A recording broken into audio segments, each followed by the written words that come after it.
Decoding ECU Pinouts. Advanced multimeter sensor testing like a pro. Ever chased a fault code for hours, swapped parts one by one, and still felt like the car was laughing at you?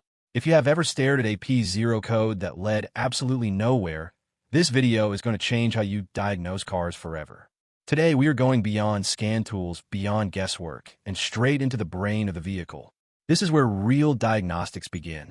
Hey everyone, this is Hussein, and welcome back to Baabji Motors, your trusted garage on the internet where complex automotive diagnostics finally start making sense. Today, we are decoding ECU pinouts and using advanced multimeter techniques to check sensors directly at the ECU, the one place where the truth never lies. Before we go any further, a quick and important disclaimer. This video is strictly for educational and informational purposes. Everything shared here is meant to guide technicians, learners, and automotive enthusiasts. Always follow manufacturer repair procedures, safety guidelines, and local regulations when working on vehicles. All trademarks remain the property of their respective owners, and any visuals or references are used purely for education and review. Now here is something most people never realize. A fault code is not a diagnosis. It is just a complaint. The ECU is basically saying something feels wrong, but it is not telling you who caused the problem. And this is where most diagnostics fail. So here is the real question I want you to think about as you watch this video. If the scan tool only tells you the symptom, how do you prove whether the sensor, wiring, or even the ECU itself is actually at fault? Stay till the very end, because I will share one insight that can save you from replacing a perfectly good ECU. Let's start by breaking a big myth. OBD diagnostics are powerful, but they are limited.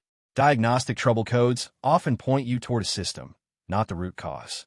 A sensor code might appear even when the sensor is perfectly fine, simply because the signal reaching the ECU is distorted, delayed, or missing. Modern petrol and diesel ECUs from manufacturers like Bosch and Delphi rely heavily on precise voltage and pulse signals. Even a tiny voltage drop, corrosion in wiring, or internal circuit resistance can throw the entire system off.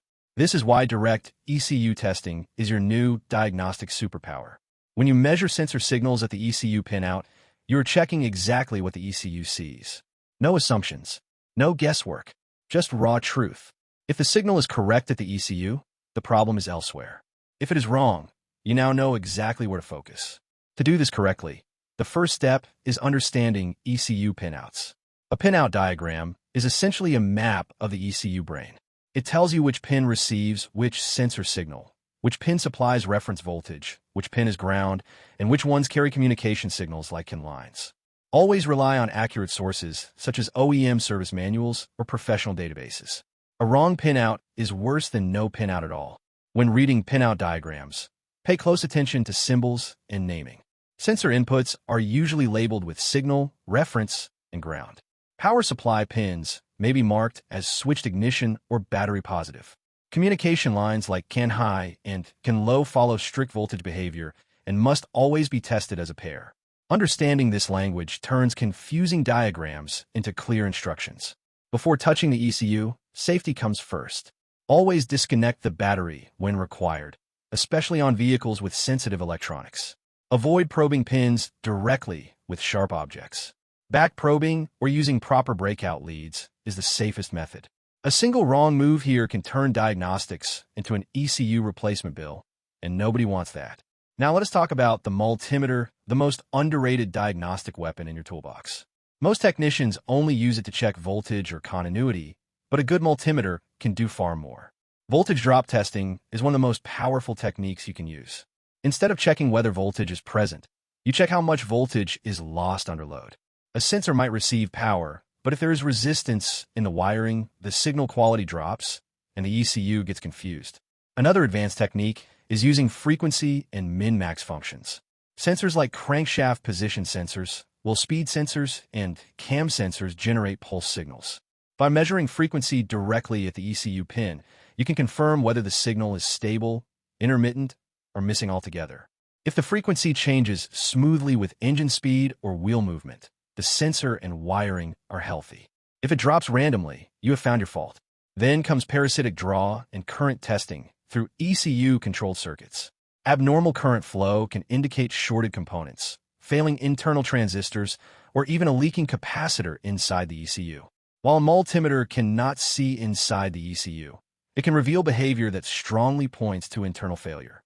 Let us bring this to life with real-world examples. Imagine a petrol vehicle with a random misfire code. The ignition coil tests fine. The injector tests fine, but the problem persists. By checking the injector control signal directly at the ECU pin, you discover the pulse drops intermittently. That instantly rules out the injector and wiring. The issue lies within the ECU driver circuit. In another case, consider a diesel vehicle with a stubborn wheel speed sensor fault affecting ABS operation. Testing the sensor at the wheel shows normal readings, but checking the signal at the ECU pin reveals distortion. That tells you the wiring harness is compromised somewhere between the sensor and the ECU, saving you from replacing a perfectly good ABS module. Intermittent faults are where ECU Pinout testing truly shines. By testing during hot conditions, cold starts, vibration, or engine load, you can catch issues that never show up during basic checks. It feels almost like catching a thief red-handed instead of guessing who stole your tools. And yes, sometimes the ECU really is the culprit. Internal components like transistors, voltage regulators, or capacitors can fail over time. ECU Pinout testing helps you prove this before making expensive decisions. That moment when data finally makes sense is deeply satisfying, almost therapeutic for a technician. So what did we really learn today? When you combine ECU Pinout knowledge with advanced multimeter techniques, diagnostics become faster, cleaner, and far more accurate. You stop replacing parts and start solving problems. This skill set is becoming essential as vehicles grow more complex, more electronic, and more dependent on precise data flow. The future of automotive diagnostics belongs to technicians who understand signals, not just codes. Whether you're working on petrol systems, diesel common rail setups, or advanced electronic control units, these fundamentals will always apply. Technology will evolve, but voltage, ground, and signal integrity will never lie. Now let me answer the question I asked you at the beginning. How do you prove whether the sensor, wiring, or ECU is at fault? You prove it by testing what the ECU actually receives, not what you assume it receives. That single mindset shift can completely transform your diagnostic accuracy. Personally, I believe mastering ECU pinouts is what separates a parts replacer from a true diagnostic technician. It builds confidence, saves time, and earns trust from customers who know their vehicle is in expert hands. Here is a quick insight before we wrap up. If a sensor shows perfect values at the ECU, but the ECU still logs a fault, always check ECU grounds and reference voltage stability. A weak ground can mimic multiple sensor failures at once. If this video helped you see diagnostics differently, I want to hear your thoughts.